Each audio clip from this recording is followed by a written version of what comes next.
رسول اللہ صلی اللہ علیہ وسلم نے فرمایا سب سے بہترین نماز داؤد علیہ السلام کی نماز ہے. وہ نصف رات سوتے تھے، تہائی رات جاگتے تھے اور رات کا چھٹا حصہ سوتے تھے. یعنی پہلے کچھ دیر سو جاتے اور پھر درمیان میں جاگتے، پھر آخر میں پھر سو جاتے. تو اس طرح پھر ان کی تھکاوٹ بھی نہیں ہوتی. جو رات کے بالکل ارلی حصے کا سونا ہوتا ہے نا، وہ اگر انسان کو مل جائے تو وہ اتنا زبردست ہوتا ہے گویا وہ انسان ساری رات سو چکا، کئی گھنٹوں کی نیند کے برابر ہوتا ہے. اس میں تھکاوٹ جلد اترتی بنسبت پچھلی رات سو. صحابہ کا قیام. عائشہ رضی اللہ تعالیٰ عنہ سے روایت ہے، انہوں نے فرمایا نبی صلی اللہ علیہ وسلم نے ایک شخص کو مسجد میں قرآن پڑھتے سنا تو فرمایا اللہ اس پر رحم کرے، مجھے اس نے اس وقت فلاں فلاں آیت یاد دلا دی ہے جو میں فلاں فلاں سورت سے بھول گیا تھا. عباد اللہ بن عبداللہ نے حضرت عائشہ رضی اللہ تعالیٰ عنہ سے یہ اضافہ بیان کیا ہے کہ نبی صلی اللہ علیہ وسلم نے میرے گھر میں نماز تہجد پڑھی تو آپ نے عباد کی آواز سنی جو مسجد میں نماز پڑھ رہے تھے. آپ نے فرمایا عائشہ کیا یہ عباد کی آواز ہے؟ میں نے عرض کیا جی ہاں. آپ نے دعا فرمائی اے اللہ عباد پر رحم فرما. کیا خیر خواہی تھی نبی صلی اللہ علیہ وسلم کہ اپنے ساتھیوں کے بارے میں جب سنتے تھے تو وہیں ان کی غیر موجودگی میں بھی ان کے لیے دعا کرتے. تو ابھی آپ نے کہا نا کہ جگہ جگہ روشنیاں، تو یہ صحابہ کے گھروں میں ایسے ہی ہوتا. صحابیات کا قیام. نبی صلی اللہ علیہ وسلم نے فرمایا مجھ سے جبریل علیہ السلام نے کہا کہ حفصہ سے رجوع کر لو کیونکہ وہ بہت روزے رکھنے والی اور بہت قیام کرنے والی ہے اور بے شک وہ جنت میں آپ کی بیوی ہے. امام احمد بن حنبل، امام بخاری، حافظ عراقی، یہ سب قیام اللیل کرنے والے لوگ تھے اور ان کے لیے ایسے ہی تھا جیسے کوئی بہت مانوس چیز ہے، یعنی بالکل روٹین کی بات تھی. تہجد کے فائدے. نمبر 1 خیر و بھلائی ملنا.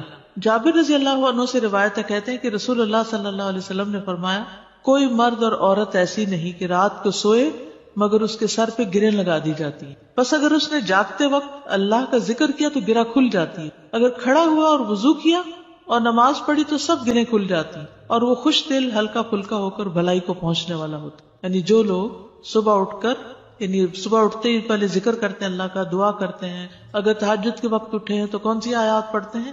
آل عمران کی آخری آیات، ان فی خلق السماوات والارض، اور پھر وضو کرتے ہیں، نماز پڑھتے ہیں تو ان کی ساری گریں کھل جاتی، بالکل فریش ہو کر ریلیکس ہو کر دن کا آغاز کرتے ہیں. اور اگر نماز مس ہو جائے تو بوجھ تلے آ جاتے ہیں. اسی طرح نفس میں چستی آتی ہے ورنہ سستی اور خباثت نفس کے اندر آتی ہے. لا علاج مرض سے شفا ملنا. امام ابن قیم کہتے ہیں قیام اللیل حفظان صحت کے اسباب میں سب سے زیادہ نفع مند، یعنی صحت کی حفاظت کے لیے سب سے اچھی چیز ہے اور بہت سے لا علاج امراض کو روکنے والے امور میں سے سب سے زیادہ روکنے والا ہے اور جسم، روح اور دل کو بہت چاق و چوبند رکھنے والا ہے. یعنی لا علاج مرضوں کا علاج ہے قیام اللیل. دل کا علاج. یحییٰ ابن معاذ کہتے ہیں دل کا علاج 5 چیزوں میں ہے. نمبر 1 تدبر کے ساتھ قرآن پڑھنا. نمبر 2 پیٹ کو خالی رکھنا، یعنی بہت زیادہ نہ کھانا. نمبر 3 قیام اللیل. نمبر 4 سحری کے وقت اللہ کے سامنے عاجزی اور انکساری کرنا. نمبر 5 نیک لوگوں کی مجلس میں بیٹھنا. دل کو خوشی ملنا. عطا خراسانی کہتے ہیں جب آدمی رات کو تہجد کے لیے اٹھتا ہے تو خوشی کے ساتھ صبح کرتا ہے اور اس قیام کی وجہ سے اپنے دل میں مسرت محسوس کرتا ہے، اور اگر اس پر نیند غالب آ جائے اور وہ اپنے ورد سے سویا رہ جائے تو غم کی حالت میں صبح کرتا ہے کہ آج میرے تہجد مس ہو گئے، اور اس کا دل ٹوٹا ہوا ہوتا ہے گویا کہ اس کا کچھ کھو گیا ہو، کیونکہ اس نے اپنے نفع مند کاموں میں سب سے زیادہ مفید کام کو کھو دیا، یعنی قیام اللیل کو. رزق ملنا. ابن قیم کہتے ہیں 4 چیزیں رزق کو کھینچ لاتی ہیں. نمبر 1 قیام اللیل. نمبر 2 سحری کے وقت استغفار کی کثرت. نمبر 3 صدقے کا خیال کرتے رہنا. نمبر 4 دن کے شروع اور آخر میں اس کا ذکر کرنا، یعنی صبح شام کی دعائیں ہیں یا اذکار ہیں. چہرے پر نور آنا. حسن بصری سے پوچھا کہ رات کو تہجد پڑھنے والے سب لوگوں سے زیادہ حسین چہرے والے کیوں ہوتے ہیں؟ انہوں نے کہا اس لیے کہ وہ تنہائی میں رحمان کے ساتھ گفتگو کرتے ہیں اور اللہ انہیں اپنا نور پہنا دیتا ہے. لوگوں کی محبت ملنا. سعید بن مسیب کہتے ہیں کہ ایک آدمی رات کو نماز پڑھتا ہے تو اللہ اس کے چہرے میں نور بنا دیتا ہے. اس نور کی وجہ سے ہر مسلمان اس سے محبت کرتا ہے. جب اس کو ایسا شخص دیکھتا ہے جس نے اسے پہلے نہیں دیکھا ہوتا تو وہ کہتا ہے بے شک مجھے اس آدمی سے محبت ہے، یعنی دیکھتے ہی اس کے دل میں اس کی محبت آتی ہے. کوئی ایک فائدہ بتائیے مجھے، کیا فائدہ تہجد پڑھنے کا؟ خوشی ملنا. دل کا علاج. لا علاج مرضوں سے حفاظت. رزق ملنا. یس. نفس میں چستی آنا. لوگوں کی محبت ملنا. چڑچڑا پن دور ہوتا ہے، برداشت پیدا ہوتی ہے. تو جس میں برداشت پیدا ہو جائے تو پھر بہت سے اس کے دوست بن جاتے ہیں. اب دیکھیے کہ پچھلی پہر رات کو اٹھ کے صاف ستھرا ہو کے نبی صلی اللہ علیہ وسلم کا طریقہ کیا تھا کہ آنکھ کھلتے مسواک کرتے تھے. مسواک کیا، صاف ستھرے ہوئے، پاک ہوئے، اور پھر آپ طویل قیام کرتے. اب کیا کہتے ہیں, کھڑے ہو کے آفس میں کام کریں, اسٹینڈنگ آفیسز بن رہے ہیں, یعنی قیام کی حالت میں کمپیوٹر استعمال کرے. تو یہ قیام اگر کسی نے صبح صبح ہی کر لیا ہو, اور پھر نبی صلی اللہ علیہ وسلم کے قیام جتنا ہی ان کا رکوع بھی ہوتا تھا, اتنی دیر آپ جھکے ہوئے, اتنی دیر آپ کا سر سجدے میں پڑا ہوا, صحت ہی صحت ہے, ایکسرسائز ہی ایکسرسائز.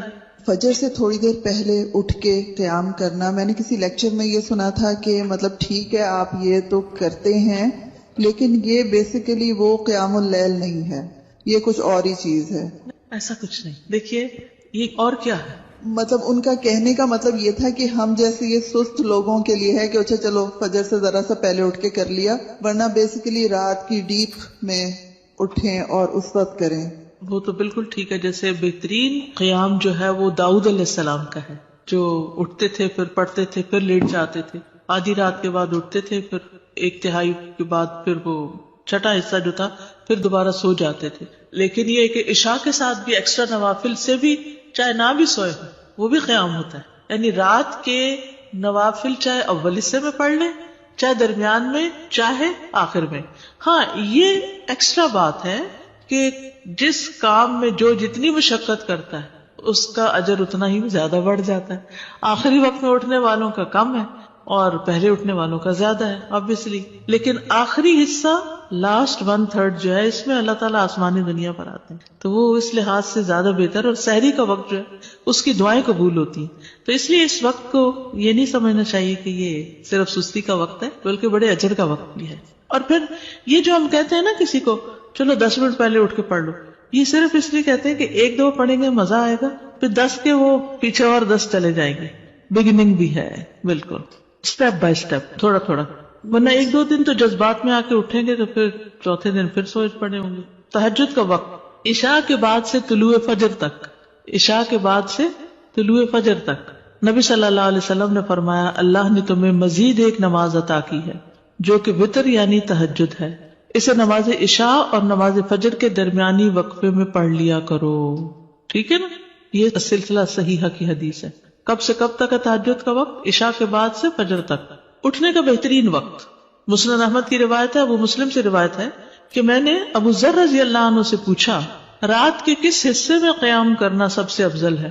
ابو ذر رضی اللہ عنہ نے کہا میں نے بھی رسول اللہ صلی اللہ علیہ وسلم سے اسی طرح سوال کیا تھا جس طرح تم نے مجھ سے کیا. آپ نے فرمایا رات کے پچھلے پہر, یا رات کے پچھلے پہر یا نصف رات میں, لیکن ایسا کرنے والے بہت تھوڑے ہیں. یعنی مشکل ہے نا آدھی رات کو اٹھنا. آپ مثلا سوئے ہیں 10 بجے اور 12 بجے پھر اٹھ جائے تو مشکل ہوگا. رات کے آخری حصے میں قیام کرنا. جابر رضی اللہ عنہ سے روایت ہے, انہوں نے کہا میں نے نبی صلی اللہ علیہ وسلم کو فرماتے ہوئے سنا تم میں سے جسے یہ خدشہ ہو کہ وہ رات کے آخر میں نہیں اٹھ سکے گا تو وہ وتر پڑھ لے پھر سو جائے, اور جسے رات کے قیام کا یقین ہو وہ رات کے آخر میں وتر پڑھے, کیونکہ رات کے آخری حصے میں قرات کے وقت حاضری دی جاتی ہے اور یہ بہتر ہے. ٹھیک ہے, تو رات کا آخری حصہ بھی اچھا ہے. آخری پہر دعاؤں کی قبولیت کا وقت بھی ہے. عمرو ابن ابسہ سے مرفوعاً روایت ہے کہ رات کی نماز 2 رکعت ہے اور رات کے آخری حصے میں دعا سب سے زیادہ قبول ہوتی ہے. رات کے آخری حصے میں دعا سب سے زیادہ قبول ہوتی ہے. نبی صلی اللہ علیہ وسلم کے اٹھنے کا وقت. مسروق سے روایت انہوں نے کہا میں نے عائشہ رضی اللہ عنہا سے پوچھا کہ نبی صلی اللہ علیہ وسلم کو سب سے زیادہ کون سا عمل پسند تھا؟ انہوں نے فرمایا وہ عمل جو ہمیشہ ہوتا رہے.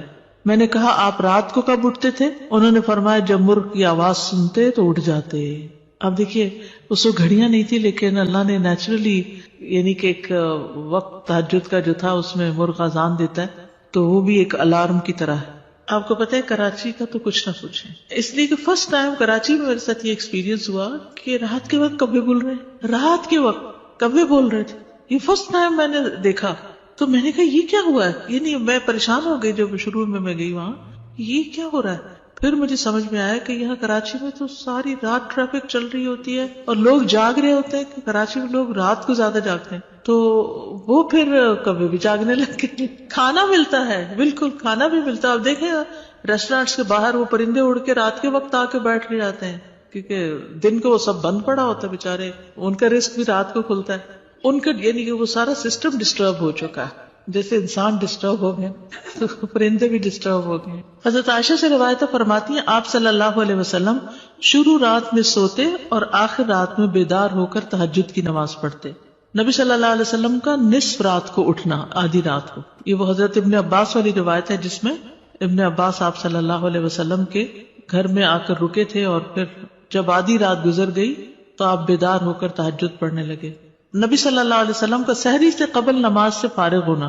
حضرت عائشہ کہتی ہیں کہ جب سحری کا وقت ہوتا تو میں نبی صلی اللہ علیہ وسلم کو اپنے پاس سویا ہوا ہی پاتی، یعنی آپ تہجد پڑھ کے دوبارہ سو جاتے تھے. حضرت عائشہ سے روایت بیان کرتی ہیں کہ بلا شبہ اللہ عز و جل رسول اللہ صلی اللہ علیہ وسلم کو رات میں جگا دیتے، چنانچہ صبح نہ ہو پاتی کہ آپ اپنے معمول کی عبادت سے فارغ ہو چکے ہوتے تھے. تہجد کے لیے بیدار ہونے کی سنتیں. آنکھ کھلنے پر دعا پڑھنا.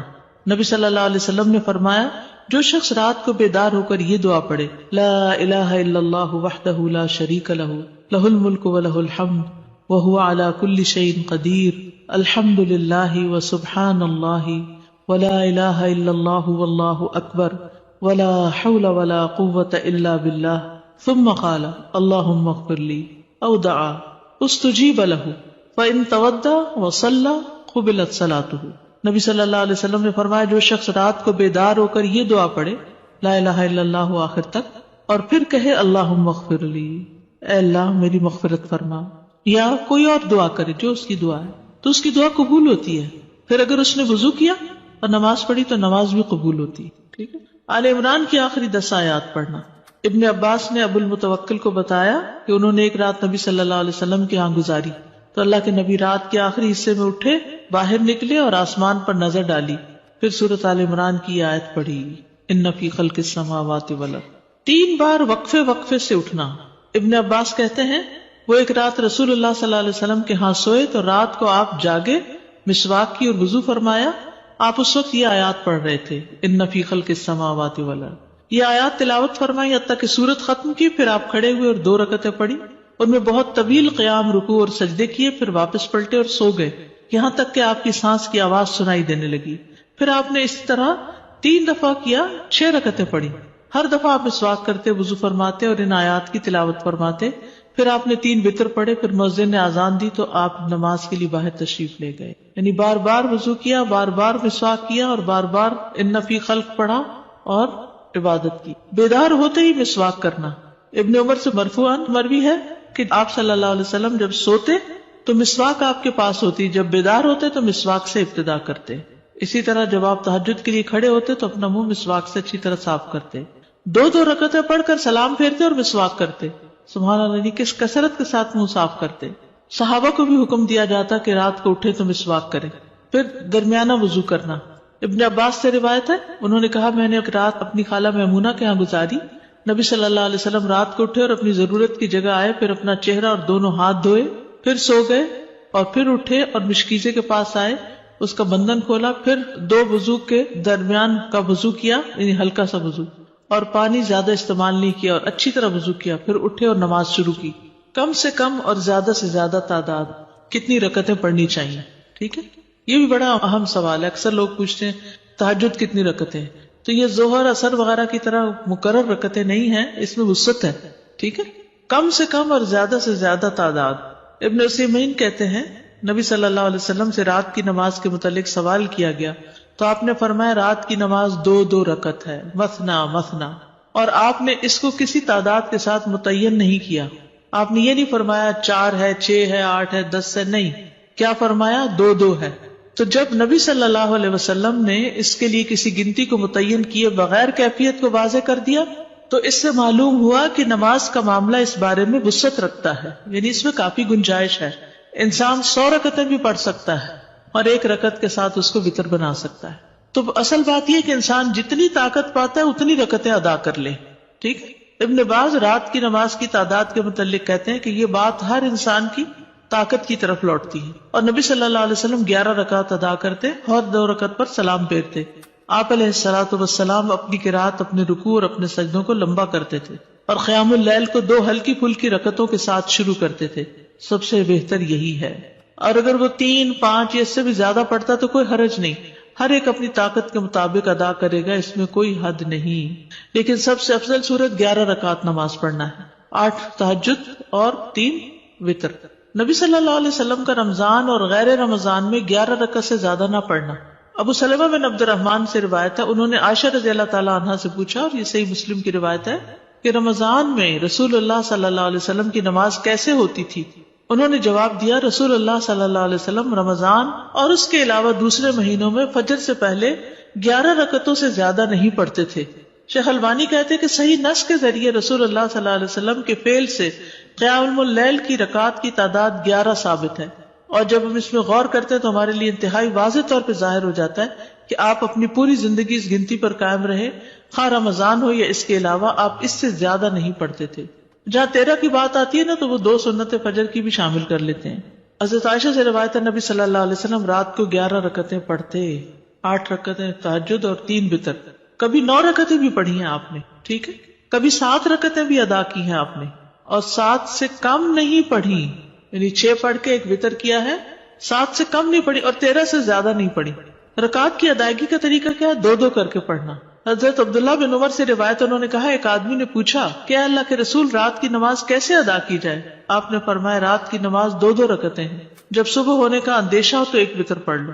جب آپ تہجد پڑھتے تو ہر 2 رکعتوں کے بعد سلام پھیرتے اور 2 ہلکی رکعتوں سے آغاز کرتے. زید بن خالد جوہنی سے روایت ہے، انہوں نے کہا، میں آج رسول اللہ صلی اللہ علیہ وسلم کی نماز کا مشاہدہ کروں گا، یعنی رات کی نماز کا. میں نے دیکھا کہ آپ نے 2 ہلکی رکعتیں پڑھی، پھر 2 انتہائی لمبی، بہت ہی زیادہ لمبی رکعتیں ادا کی، پھر 2 رکعتیں پڑھی جو ان 2 لمبی رکعتوں سے ہلکی تھی، پھر 2 پڑھی جو پہلے والوں سے کم تھی، پھر 2 پڑھی جو اپنے پہلی والی رکعتوں سے کم تھی، پھر 2 رکعتیں پڑھی جو اپنی پہلی والی رکعتوں سے کم، پھر وتر ادا کیا. یعنی سب سے پہلے 2 ہلکی، پھر 2 خوب لمبی، پھر 2 اس سے کچھ کم، پھر اس سے کم، پھر اس سے کم، پھر اس سے کم. لیکن آپ کی یہ جو رکعتیں تھی بہت خوبصورت اور بہت طویل ہوتی تھی. حضرت عائشہ کہتی ہیں، ان کی خوبصورتی اور ان کی طوالت کے بارے میں مت پوچھو. پھر 4 رکعتیں پڑھتے، ان کے حسن، ان کی طوالت کے بارے میں نہ پوچھو. پھر 3 رکعتیں پڑھتے، یعنی 4 کے بعد تھوڑا سا بیچ میں وقفہ. پھر لمبے سجدے کرتے تھے. حضرت عائشہ کہتی ہیں کہ رسول اللہ صلی اللہ علیہ وسلم رات کو 11 رکعات پڑھتے تھے. یہ آپ کی رات کی نماز تھی. اس میں آپ اتنا طویل سجدہ کرتے کہ اپنا سر اٹھانے سے پہلے تم میں سے کوئی 50 آیتیں پڑھ لے. تہجد میں قرات، لمبی قرات کی فضیلت صحیح مسلم میں ہے. جابر رضی اللہ عنہ سے روایت ہے، انہوں نے کہا کہ رسول اللہ صلی اللہ علیہ وسلم نے فرمایا، فضیلت والی نماز وہ ہے جس میں قیام لمبا ہو، یعنی دیر تک کھڑے رہے. 10 آیات کی تلاوت کا اجر. رسول اللہ صلی اللہ علیہ وسلم نے فرمایا، جس شخص نے 10 آیتوں سے قیام کیا وہ غافلوں میں سے نہیں لکھا جاتا. 100 آیات کی تلاوت کا اجر. رسول اللہ صلی اللہ علیہ وسلم نے فرمایا، جس نے 100 آیات کے ساتھ قیام کیا وہ فرما برداروں میں سے لکھا جاتا ہے. رسول اللہ صلی اللہ علیہ وسلم نے فرمایا، جس نے رات کی نماز میں 100 آیات کی قرات کی اسے غافلین میں نہیں لکھا جاتا اور اسے فرما برداروں میں لکھ لیا جاتا ہے. 1000 آیات کی تلاوت کا بے انتہا اجر. رسول اللہ صلی اللہ علیہ وسلم نے فرمایا، جو 1000 آیات سے قیام کرے وہ بے انتہا ثواب جمع کرنے والوں میں لکھا جاتا ہے. مقنطرین کا لفظ آتا ہے. نبی صلی اللہ علیہ وسلم کی قرات. آپ صلی اللہ علیہ وسلم کی تہجد میں قرات مختصر ہونے یا لمبی ہونے کے اعتبار سے مختلف ہوتی تھی. کبھی آپ ہر رکعت میں یا ایھا المزمل کی مقدار کے مطابق قرات کرتے تھے، اور یہ 20 آیات والی سورت ہے، ٹھیک ہے. کبھی آپ ہر رکعت میں کیا پڑھتے؟ یا ایھا المزمل 20 آیات والی. کبھی 50 آیات کے برابر قرات کرتے تھے، اور کبھی کبھی سورۃ البقرہ اور آل عمران اور النساء بھی. تو اس سے ہی پتہ چلتا ہے کہ اس میں کوئی لگا بندہ قاعدہ نہیں کہ اتنی ضرور قرات کی جائے، حسب حالت کم یا زیادہ کی جا سکتی ہے، لیکن obviously جتنی کریں گے پھر اس کا اجر اتنا ہی مختلف ہو جائے گا. نبی صلی اللہ علیہ وسلم کا قیام لمبا ہوتا تھا. عبداللہ بن مسعود سے روایت ہے، وہ کہتے ہیں، میں نے ایک رات نبی صلی اللہ علیہ وسلم کے ہمراہ تہجد پڑھی تو آپ کافی دیر کھڑے رہے، حتیٰ کہ میں نے ایک برے کام کا ارادہ کیا. ہم نے کہا، آپ کا کیا ارادہ تھا؟ انہوں نے فرمایا، میں نے یہ ارادہ کیا کہ میں نبی صلی اللہ علیہ وسلم کو قیام میں چھوڑ کر خود بیٹھ جاؤں. تھک گئے ہوں گے. ایک ہی آیت کی مسلسل تکرار. حضرت عائشہ سے مروی ہے، انہوں نے کہا کہ نبی صلی اللہ علیہ وسلم نے ایک رات قرآن کی ایک ہی آیت سے قیام کیا، یعنی ایک آیت بار بار پڑھتے رہے. اور وہ کیا آیت تھی؟ ان تعذبہم فانہم عبادک وان تغفر لہم فانک انت العزیز الحکیم. اگر تو ان کو سزا دے تو بے شک وہ تیرے ہی بندے ہیں، اور اگر تو معاف کر دے تو بے شک تو ہی غالب بڑی حکمت والا ہے. یعنی یہ تو تجھ پر ہی، یعنی کہ ایک طرح سے رحم ہی کی درخواست کر رہے ہیں کہ تیرے بندے ہیں، تو رحم فرما دے ان پر. اسی طرح سورۃ الاخلاص کی تکرار، بار بار ایک ہی سورت. پھر اسی طرح جہری اور سری دونوں طرح سے قرات کرنا جائز ہے. آپ چاہیں تو تہجد میں بلند آواز سے تلاوت کریں، چاہیں تو دل میں پڑھیں. غزیف بن الحارث سے روایت ہے کہ میں نے عائشہ رضی اللہ تعالی عنہا سے کہا، کیا آپ نے دیکھا کہ رسول اللہ صلی اللہ علیہ وسلم قرآن اونچی آواز سے پڑھتے تھے یا خاموشی سے؟ فرمایا کبھی اونچی آواز سے پڑھتے، کبھی دھیمی آواز سے. میں نے کہا اللہ اکبر، تمام تعریف اللہ کے لیے جس نے اس معاملے میں وسعت رکھی. اب یہ اختلاف نہیں، کیا ہے؟ وسعت ہے. ابو ہریرہ سے روایت ہے، وہ بیان کرتے ہیں کہ نبی صلی اللہ علیہ وسلم رات کو کبھی بلند آواز سے اور کبھی دھیمی آواز سے قرات کرتے. ابن عباس کہتے ہیں کہ نبی صلی اللہ علیہ وسلم کی قرات اس قدر بلند ہوتی کہ صحن میں بیٹھا آدمی سن سکتا تھا جب آپ گھر میں یعنی کمرے میں ہوتے تھے. حضرت عائشہ سے مروی ہے کہ ایک شخص رات کو اٹھا اور قرات کرنے لگا. اس نے اپنی آواز بلند رکھی. جب صبح ہوئی تو رسول اللہ صلی اللہ علیہ وسلم نے فرمایا اللہ فلاں پہ رحم فرمائے، اس نے رات مجھے کتنی ہی آیتیں یاد دلا دی جو میں بھول چکا تھا. تو بعض اوقات اونچی قرات سے دوسرے لوگوں کو فائدہ ہو جاتا ہے جو آس پاس ہوتے ہیں. درمیانی آواز میں قرات. ایک رات نبی صلی اللہ علیہ وسلم نکلے اور ابو بکر رضی اللہ عنہ کے پاس سے گزرے. وہ نماز پڑھ رہے تھے اور ان کی آواز دھیمی تھی. راوی کہتے ہیں اور آپ عمر بن خطاب کے پاس سے گزرے، وہ بھی نماز پڑھ رہے تھے، ان کی آواز بہت بلند تھی. کہتے ہیں جب وہ دونوں نبی صلی اللہ علیہ وسلم کے پاس اکٹھے ہوئے تو آپ نے فرمایا اے ابو بکر، میں تمہارے پاس سے گزرا، تم نماز پڑھ رہے تھے اور تمہاری آواز دھیمی تھی. انہوں نے کہا اللہ کے رسول، میں نے جس سے مناجات کی اسے سنایا، یعنی جس سے میں بات کر رہا ہوں اس کو تو دھیمی آواز بھی سن جاتی. کہتے ہیں پھر آپ نے عمر سے کہا میں تمہارے پاس سے گزرا اور تم بلند آواز سے نماز پڑھ رہے تھے. انہوں نے کہا اللہ کے رسول، میں سوتے کو جگا رہا تھا اور شیطان کو بگا رہا تھا. بس نبی صلی اللہ علیہ وسلم نے فرمایا اے ابو بکر، اپنی آواز کچھ بلند کیا کرو، اور اے عمر، تم اپنی آواز کچھ دھیمی رکھا کرو. درمیانی چیز. لیکن یاد رکھیے کہ دوسرے کو اذیت نہیں دینی چاہیے. اگر کوئی سو رہا ہے اور وہ چاہتا ہے کہ ہم اونچا نہ پڑھیں تو پھر اونچا نہ پڑھیں. یا کوئی اور بھی تہجد پڑھ رہا ہے، یعنی ایک ہی کمرے میں ہسبینڈ وائف دونوں پڑھ رہے ہیں اور دونوں ہی اپنی اپنی اونچی کر رہے ہیں تو کسی کی کوئی بات سنائی نہیں دے گی. ابو سعید کہتے ہیں کہ رسول اللہ صلی اللہ علیہ وسلم نے مسجد میں اعتکاف فرمایا. آپ نے لوگوں کو سنا کہ اونچی آواز سے قرات کر رہے تھے. آپ نے پردہ ہٹایا اور فرمایا خبردار، بے شک تم سب کے سب اپنے رب سے مناجات کر رہے ہو، مگر تم میں سے کوئی دوسرے کو ہرگز ایذا نہ دے، کوئی کسی کو تکلیف نہ پہنچائے، اور قرات میں اپنی آواز دوسرے پر بلند نہ کرے. یا فرمایا نماز میں، یعنی دو لوگ پڑھ رہے ہیں تو کوئی ایک دوسرے سے اونچا کرنے کی کوشش نہ کرے، اپنی اپنی نماز پڑھی جائے. ٹھیک ہے، اس میں وسعت ہے. اونچی آواز سے پڑھ سکتے ہیں اور نیچے سے، لیکن پسندیدہ کیا ہے؟ درمیانی آواز سے پڑھنا. لیکن اگر کوئی اور ساتھ پڑھ رہا ہو، مثلا آپ نے دیکھا ہوگا کہ بعض اوقات آپ پڑھتے ہوئے بھول جاتے ہیں اگر بیچ میں کوئی اور کسی بھی چیز کی آواز آ رہی تو اس صورت میں اگر دوسرے ہوں تو ان کی رعایت کرنی چاہیے. اس وسعت کا فائدہ یہ ہے نا، جیسے سجدے کی دعائیں یا رکوع کی یا اور اسی طرح کی، تو کبھی ایک پڑھ لے کبھی دوسری پڑھ لے تو اس سے نماز کے اندر ایک خوبصورتی رہتی ہے، ایک توجہ رہتی ہے. شیطان سے بچنے کے لیے اللہ کی پناہ لینا. ابو سعید خدری بیان کرتے ہیں کہ رسول اللہ صلی اللہ علیہ وسلم جب رات کو قیام فرماتے تو اللہ اکبر کہتے، پھر سبحانک اللہم و بحمدک و تبارک اسمک و تعالی جدک و لا الہ غیرک کہتے، پھر 3 بار لا الہ الا اللہ کہتے، 3 بار اللہ اکبر کبیرہ کہتے. اس کے بعد اعوذ باللہ السمیع العلیم من الشیطان الرجیم من ہمزہ و نفخہ و نفثہ پڑھتے. بخشش طلب کرنا. ربیہ الجرشی سے روایت ہے، کہتے ہیں کہ ایک مرتبہ میں نے عائشہ رضی اللہ عنہا سے سوال کیا تو میں نے کہا کہ رسول اللہ صلی اللہ علیہ وسلم جب رات کو قیام کرتے تو کس چیز سے آغاز فرماتے؟ انہوں نے کہا کہ آپ 10 مرتبہ اللہ اکبر کہتے، 10 بار سبحان اللہ، 10 بار لا الہ الا اللہ، 10 بار استغفر اللہ، اور 10 مرتبہ یہ دعا اللہم اغفر لی واہدنی وارزقنی، اور پھر 10 بار یہ دعا اللہم انی اعوذ بک من الضیق یوم الحساب، دنیا کی تنگی سے دعا مانگنا. شریک حوزنی کہتے کہ میں ام المومنین عائشہ رضی اللہ عنہا کے پاس گیا اور ان سے پوچھا کہ رسول اللہ صلی اللہ علیہ وسلم جب رات کو اٹھتے تو کس چیز سے ابتدا کرتے؟ انہوں نے کہا تحقیق تو نے مجھ سے ایسا سوال کیا جس کے متعلق تجھ سے پہلے مجھے کسی نے نہیں پوچھا.